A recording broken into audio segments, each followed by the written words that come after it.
Hello नमस्कार दोस्तों, स्वागत करती हूँ आपका आपके अपने चैनल पर। आज की क्लास में हम पढ़ने वाले हैं कुछ महत्वपूर्ण उपकरण का नाम और उनके कार्य।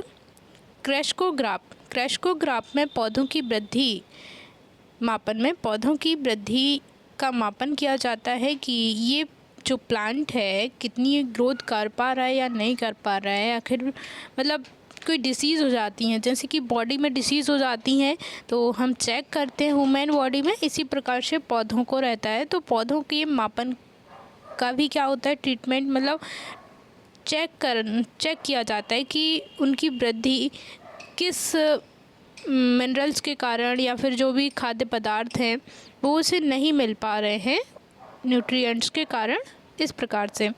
तो पौधों की वृद्धि का मापन किस में किया जाता है, क्रैशकोग्राफ में किया जाता है। इसी प्रकार से दूसरा होता है क्रोनोमीटर में जलयानों पर सही समय की माप के लिए क्रोनोमीटर।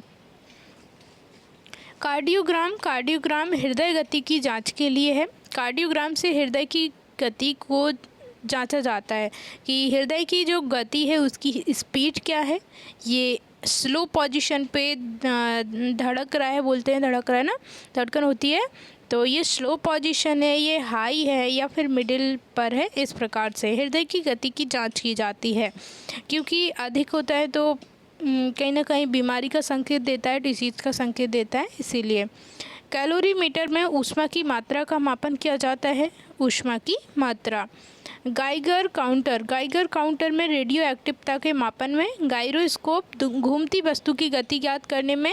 घूमती वस्तु की गति ज्ञात करने में जिस प्रकार से हम मान सकते हैं घूमती गति, रोलर होता है वो घूमता है, उसी प्रकार से घूमती वस्तु की गति ज्ञात करने के लिए हम गायरोस्कोप का प्रयोग करते हैं। लैक्टोमीटर से हम दूध की शुद्धता का मापन कर सकते हैं। दूध की शुद्धता, क्योंकि आज के समय में क्यों ना बहुत से जो पदार्थ होते हैं, प्रोडक्ट होते हैं, उसमें मिलावट का सामान आता है। दूध में भी मिलावट कर दी जाती है और दही में भी मिलावट कर दी जाती है। आज के समय में तो पनीर वगैरह में मिलावट आ रहा है, तो इसीलिए अगर हमें चेक करना है कि ये दूध शुद्ध है या फिर नहीं है, कि या फिर इसमें कुछ प्रोडक्ट मिलाया गया है, कोई उत्पाद इसमें मिला दिया गया है, तो इसके लिए हमें मापने के लिए और सही जानकारी चाहिए है, तो इसके लिए हमें लैक्टोमीटर का यूज़ करना पड़ेगा। लैक्टोमीटर से हम पता कर सकते हैं कि दूध की शुद्धता, दूध शुद्ध है या फिर दूध शुद्ध नहीं है या फिर इसमें मिलावट का सामान मिला हुआ है। ओडोमीटर में हम गाड़ियों के पहियों द्वारा तय की गई दूरी के मापन में। ओडोमीटर का प्रयोग, जैसे कि आप गाड़ी चलाते हैं, गाड़ी तो आज के समय में सभी लोग चलाते हैं और बहुत ज़्यादा ज़रूरी भी हो गया है, मोर देन, बट गाड़ी के पहियों द्वारा तय की गई दूरी के मापन में हम ओडोमीटर का प्रयोग करते हैं कि ये जो पहिया कितना, वैसे भी अधिक नहीं हो पाता है, लेकिन गाड़ी के पहियों का जो मापन किया जाता है वो ओडोमीटर में किया जाता है। फैदोमीटर से हम समुद्र की गहराई मापने में। फैदोमीटर आज के समय में क्या हो रहा है कि जो प्राचीन एंशियंट हिस्ट्री रही हमारी, तो जो रिसर्चर लगे हुए हैं रिसर्च करने में कि क्या कहाँ पर था, कैसा था, पांडुलिपियाँ थी, अभिलेख थे, इन सब में लोग लगे हुए हैं कि क्या क्या था प्राचीन काल में, ये इन सब चीज़ों के बारे में है। तो समुद्र में जाते हैं लोग, रिसर्च करने जाते हैं, आप लोगों ने देखा होगा, रिसर्च करने के लिए। उससे क्या करते हैं कि समुद्र की गहराई कितनी है, समुद्र में गहरा उथला ये होता है ना, तो कितना मापन, मतलब कितनी गहराई इसकी, समुद्र की गहराई कितनी है, नदी की गहराई कितनी है, कुएं की कितनी, जैसे कि हम वो करते हैं जेट वगैरह जब लगवाते हैं तो हम खुदवाते हैं गड्ढे वगैरह, तो वही समुद्र की गहराई मापने के लिए फैदोमीटर का प्रयोग करते हैं। अल्टीमीटर में विमानों की ऊंचाई मापन में, कि ये विमान कितनी ऊंचाई तक उड़ सकता है, कितनी इसमें पावर है, कितनी शक्ति है, इस प्रकार से। तो विमानों की ऊंचाई का मापन हम अल्टीमीटर में करते हैं। और एनोमीटर में हवा की शक्ति तथा गति के मापन में हम एनोमीटर का प्रयोग करते हैं कि हवा की शक्ति कितनी है, कि जैसे कि बहुत तेज़ हवा, कभी कभी बहुत तेज़ हवा चलने लगती है और कभी स्लो रहती है और कभी तो बंद ही रहती है, तो वही मापन करने के लिए एनीमीटर का प्रयोग हवा की गति शक्ति पावर के लिए और गति के लिए मोशन के लिए मापन में प्रयोग करते हैं। मैनोमीटर का प्रयोग हम कब करते हैं? गैस का दाब ज्ञात करने में, गैस का दाब प्रेशर ज्ञात करने में। बैरोमीटर का प्रयोग वायु दाब ज्ञात करने में करते हैं। वायु प्रेशर, एयर प्रेशर को ज्ञात करने में किया जाता है बैरोमीटर का प्रयोग। फोटोमीटर का प्रयोग दो प्रकाश में वस्तुओं की प्रदीप्ति तीव्रता की तुलना करने में फोटोमीटर का प्रयोग करते हैं। पायरोमीटर का जो प्रयोग करते हैं, पायरोमीटर दूर स्थित वस्तु का उच्च ताप मापन में। पायरोमीटर जैसे कि कोई वस्तु है जो हमसे दूर रखी हुई है, तो उसके लिए मतलब हम किस चीज़ का प्रयोग करेंगे, किस यंत्र का प्रयोग करेंगे? पायरोमीटर यंत्र का।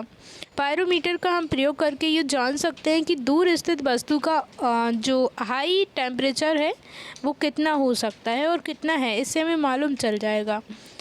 आप लोग याद रखिएगा, मैनोमीटर, बैरोमीटर, फोटोमीटर ये सभी मतलब मापन के उपकरण हैं और ये बहुत ज़्यादा ज़रूरी भी हैं। आगे उपकरण का नाम है हाइड्रोमीटर। हाइड्रोमीटर का कार्य है द्रवों का अपेक्षित घनत्व मापन में। द्रव का अपेक्षित घनत्व का मापन हम करते हैं हाइड्रोमीटर में।